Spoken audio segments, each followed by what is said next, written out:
Bismillahirrahmanirrahim. Assalamualaikum warahmatullahi wabarakatuh. Kembali lagi di channel Cikita Bella. Nah, teman-teman, hari ini kita akan membahas soal-soal latihan pedagogik. Ini untuk teman-teman yang belum tes SKP ya. Nah, langsung saja kita bahas soal FRSKP pedagogik yang pertama. Sebuah KD di mana kalimatnya itu menjelaskan pemanfaatan citra penginderaan jauh. Kata kerja operasional yang digunakan dalam indikator pencapaian KD tersebut antara lain A. Menjelaskan, membuktikan, dan menafsirkan. B. Menyebutkan, menunjukkan, dan menjelaskan. C. Menjelaskan, mengatur, dan merangkai. D. Mengingat, menerapkan, dan merancang.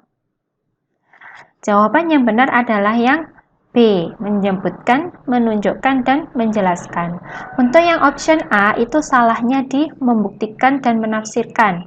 Untuk yang C salah di merangkainya. Sedangkan yang D salah di menerapkan dan merancang. Lanjut soal nomor 2. Berikut tahapan yang dilakukan dalam penilaian aspek sikap kecuali A. Menindaklanjuti hasil pengamatan. B. Mengamati perilaku peserta didik selama proses pembelajaran. C. Memanfaatkan hasil penilaian.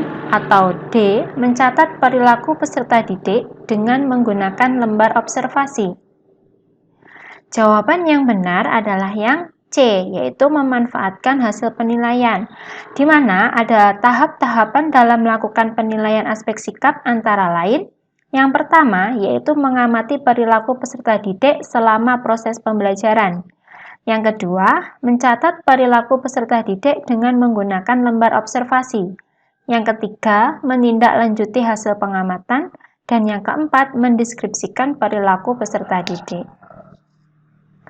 Lanjut soal nomor 3. Berikut ini yang bukan merupakan prinsip pengembangan silabus adalah A. Ilmiah, B. Relevan, C. Berkesinambungan, atau D. Sistematis. Jawaban yang benar adalah C. Berkesinambungan. Nah, perlu kita ketahui prinsip-prinsip pengembangan silabus yaitu ilmiah, bahwa keseluruhan materi dapat dipertanggungjawabkan secara keilmuan. Yang kedua, relevan, yaitu kedalaman tingkat kesukaran sesuai dengan tingkat perkembangan fisik peserta didik. Yang ketiga, sistematis, komponen silabus hendaknya bersifat sinergis dalam mencapai KD. Yang keempat, konsisten, bersifat searah untuk mencapai KD.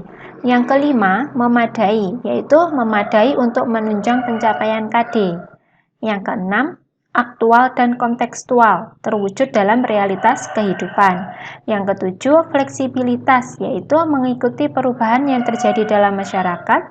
Yang kedelapan, menyeluruh, mencakup seluruh ranah kompetensi, baik pengetahuan, afektif maupun psikomotor.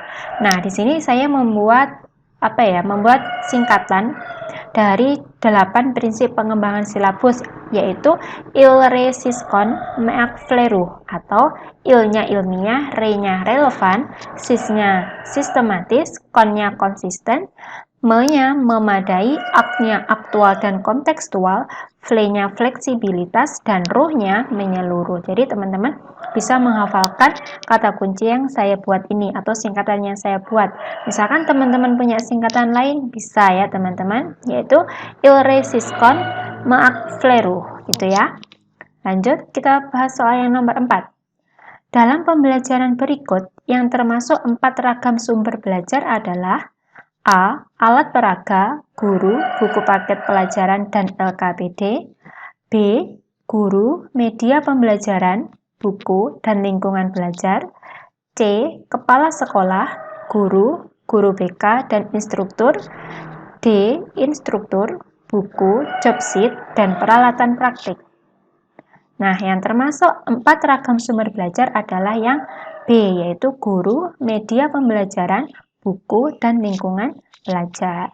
Kita lanjut soal nomor 5. Prinsip menyeluruh dalam pengembangan silabus artinya, kita cek satu-satu ya teman-teman.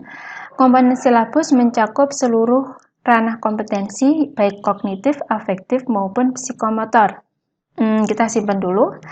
Yang B, Cangkupan kedalaman, tingkat kesukaran, dan urutan penyajian materi dalam silabus harus sesuai dengan tingkatan perkembangan fisik, intelektual, sosial, emosional, dan spiritual peserta didik. Ini bukan ya, ini termasuk dalam relevan. Yang C, cakupan indikator, materi pembelajaran, pengalaman belajar, sumber belajar, dan sistem penilaian memperhatikan perkembangan ilmu teknologi dan seni mutakhir dalam kehidupan nyata dan peristiwa yang terjadi. Ini juga bukan menyeluruh, ini adalah aktual dan kontekstual. Yang D, keseluruhan materi dan kegiatan yang menjadi muatan dalam silabus harus benar dan dapat dipertanggungjawabkan secara keilmuan. Ini juga bukan menyeluruh, tapi ini adalah ilmiah. Jadi yang benar adalah jawabannya yang A. Kompetensi silabus mencakup keseluruhan ranah kompetensi, kognitif, afektif, maupun psikomotor. Lanjut soal nomor 6. Untuk sekolah di daerah yang sulit atau belum bisa mengakses karena belum teraliri listrik dan keterbatasan fasilitas penunjang lainnya, bahan ajar non-cetak yang efektif untuk menunjang pendidikan di sekolah adalah A. Modul elektronik, B. Program radio pembelajaran, C. PowerPoint presentation, D. Program video pembelajaran. Jawaban yang benar adalah B, program radio pembelajaran. Karena untuk yang modul elektronik itu kan untuk mengirimkannya atau untuk membukanya perlu adanya internet seperti itu ya teman-teman. Untuk yang PowerPoint atau program video pembelajaran juga sama. Lanjut soal nomor 7. Salah satu upaya untuk mewujudkan kompetensi pedagogik yang dituntut dari seorang pendidik adalah A. Menampilkan diri sebagai pribadi yang jujur dan berakhlak mulia, B. Mematuhi tata tertib dan menunjang tinggi kode etik profesi pendidik, C. Menumbuhkan budaya mutu di lingkungan sekolah, atau D. Melakukan tindakan reflektif untuk meningkatkan pembelajaran. Jawaban yang benar adalah yang D, yaitu melakukan tindakan reflektif untuk meningkatkan pembelajaran. Karena kompetensi pedagogik itu berkaitan dengan penguasaan materi, maksudnya penguasaan pembelajaran seperti itu ya teman-teman. Nomor 8, standar nasional pendidikan yang berkaitan dengan pelaksanaan pembelajaran pada satu satuan pendidikan untuk mencapai standar kompetensi lulusan disebut A. Standar kompetensi lulusan, B. Standar isi untuk satuan pendidikan dasar dan menengah, C. Standar proses, atau D. Standar pengelolaan. Jawaban yang benar adalah yang C. Standar proses. Karena di sini kata kuncinya pelaksanaan pembelajaran. Jadi waktu proses pembelajaran. Seperti itu ya teman-teman. Nomor 9. Perhatikan pernyataan berikut. Yang pertama, mendata siswa yang memiliki kecerdasan tinggi. Kedua, menganalisis soal yang paling banyak salah dan paling banyak benar dijawab oleh siswa. Ketiga, menganalisis latar belakang, sosial, ekonomi, dan budaya orang tua siswa. Keempat, mengevaluasi sistem PBM secara menyeluruh berdasarkan atas dasar analisis penilaian belajar. Pernyataan di atas yang merupakan langkah guru mengukur prestasi hasil analisis evaluasi belajar adalah A. 1 dan 2, B. 1 dan 3, C. 2 dan 4, atau D. 3 dan 4. Jawaban yang benar adalah C. 2 dan 4, di mana untuk mengukur hasil analisis evaluasi, guru perlu melakukan analisis soal yang paling banyak salah dan paling banyak benar, dan mengevaluasi sistem PBM secara menyeluruh berdasarkan atas dasar analisis dan penilaian belajar. Lanjut soal nomor 10. Penilaian acuan kriteria yaitu penilaian yang menggunakan A. Kurva normal untuk menentukan ketuntasan peserta didik, B. Nilai rata-rata untuk menentukan ketuntasan belajar, C. Patokan tertentu dalam menentukan ketuntasan peserta didik, atau D. Konversi nilai untuk mencapai ketuntasan belajar. Jawaban yang benar adalah yang C. Patokan tertentu dalam menentukan ketuntasan peserta didik. Karena ini adalah penilaian acuan kriteria.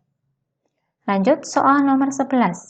Proses pembelajaran dirancang dengan berpusat kepada peserta didik untuk memotivasi, mengembangkan kreativitas, inisiatif, inspirasi, kemandirian, dan mendorong semangat belajar.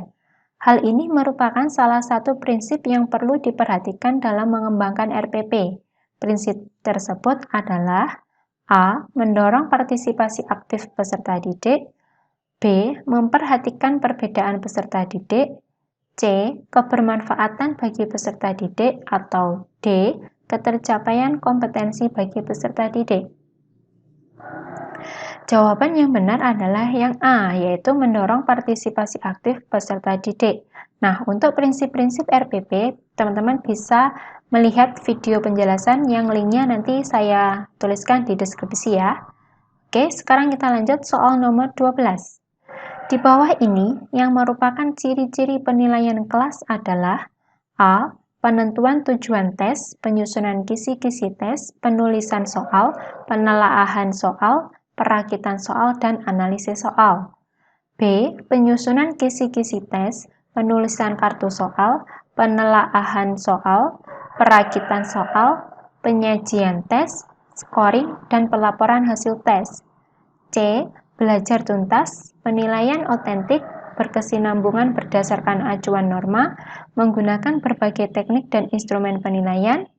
Atau D. Belajar tuntas, penilaian otentik, berkesinambungan berdasarkan acuan kriteria. Jawaban yang benar adalah yang C, yaitu belajar tuntas, penilaian otentik, berkesinambungan berdasarkan acuan norma, menggunakan berbagai teknik dan instrumen penilaian. Lanjut soal nomor 13. Di bawah ini merupakan pengidentifikasian materi pembelajaran yang menunjang pencapaian kompetensi dasar. Yang pertama, potensi peserta didik, karakteristik mata pelajaran, relevansi dengan karakteristik daerah. Kedua, tingkat perkembangan fisik, intelektual, emosional, sosial, dan spiritual peserta didik. Yang keempat, kebermanfaatan bagi peserta didik, struktur keilmuan, aktualitas, kedalaman, dan keluasan materi pembelajaran. Keempat, kemampuan guru dan ketersediaan referensi.